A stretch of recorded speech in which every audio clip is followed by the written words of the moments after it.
ہم سب مل کر بیٹھے ہیں، کچھ اللہ کو یاد کرتے ہیں تاکہ ایمان میں زیادتی پیدا ہو، ایک دوسرے کو حق کی وصیت کریں، تلقین کریں، وتواصوا بالحق وتواصوا بالصبر۔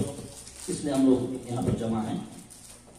چند باتیں جو میں عرض کرنا چاہتا ہوں آخر میں، کہ انسان جو کامیابی ہوتے ہیں، کامیاب سرفراز ہوتے ہیں، اس کا اصل سبب کیا ہے؟ اصل سبب تقویٰ اور اللہ پر بھروسہ، اخلاص۔ یہ چیز ضروری ہے انسان کی زندگی میں۔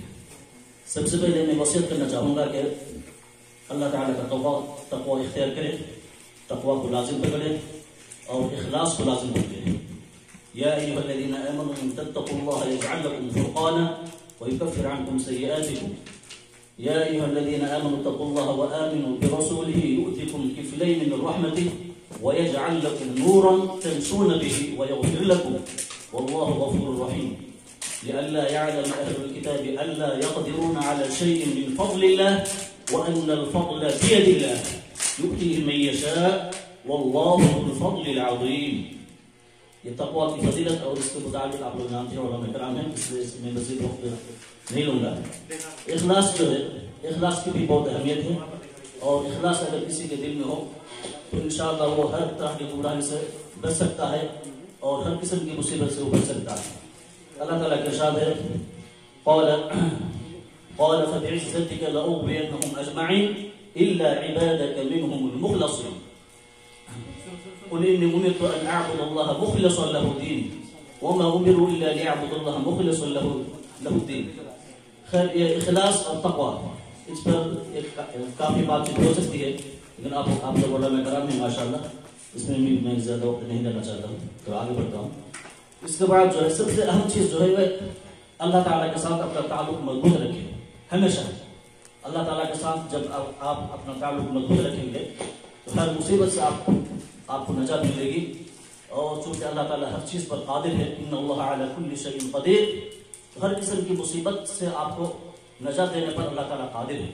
اس لیے ہمیشہ اپنا تعلق سب سے زیادہ جو مضبوط رکھیں گے وہ صرف اللہ تعالیٰ سے۔ واعتصموا بحبل اللہ جميعا ولا تفرقوا۔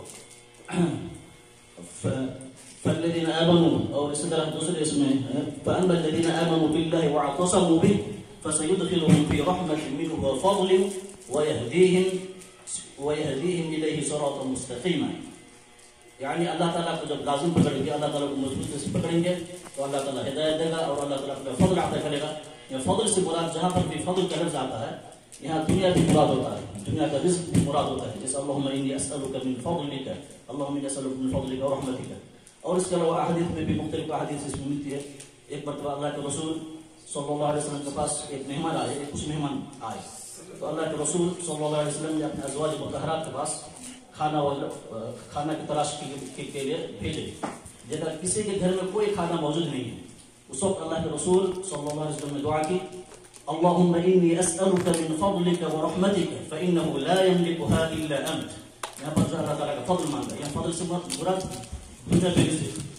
اس کے بعد جو ہے ایک بکری ہدیے میں آ گئی فوراً اور اس مہمان کو کھلایا وہاں سے۔ تو یہ فضل جہاں پر بھی آتا ہے، فضل سے مراد یہ رزق ہوتا ہے۔ فَإِذَا قُضِيَتِ الصَّلَاةُ فَانتَشِرُوا فِي الْأَرْضِ وَابْتَغُوا مِنْ فَضْلِ اللَّهِ۔ زمین میں پھیل جاؤ اور اللہ تعالیٰ کا فضل تلاش کرو۔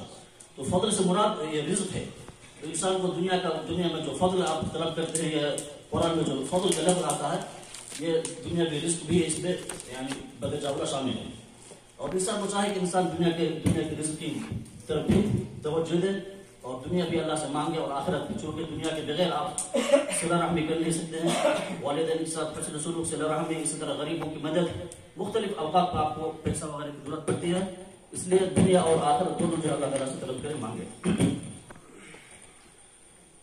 اور ایک توکل علی اللہ، جب آپ جو ہے اللہ تعالیٰ کے ساتھ آپ کا تعلق مضبوط رہے گا تو بھروسہ بھی اللہ تعالیٰ پر مضبوط رہے گا۔ جیسے جیسے آپ کا تعلق اللہ سے مضبوط ہوگا، آپ اللہ پر بھروسہ کریں گے۔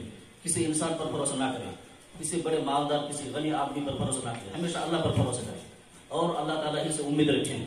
وَمَن يَتَوَكَّلْ عَلَى اللَّهِ فَهُوَ حَسْبُهُ، اللہ پر بھروسہ کرنا کافی ہے۔ اور اسی طرح لو أنكم تتوكلون على الله حق توكله لرزقكم كما يرزق الطير، كما يرزقكم الطير۔ اگر تم لوگ جو ہے حق یعنی کما حق ہو اللہ پر بھروسہ کرو گے تو اللہ تعالیٰ تم کو اسی طرح رزق دے گا جس طرح چڑیوں کو اللہ تعالیٰ رزق عطا کرتا ہے. اور پرندہ چڑیا وغیرہ رزق کے لیے تلاشتے ہیں.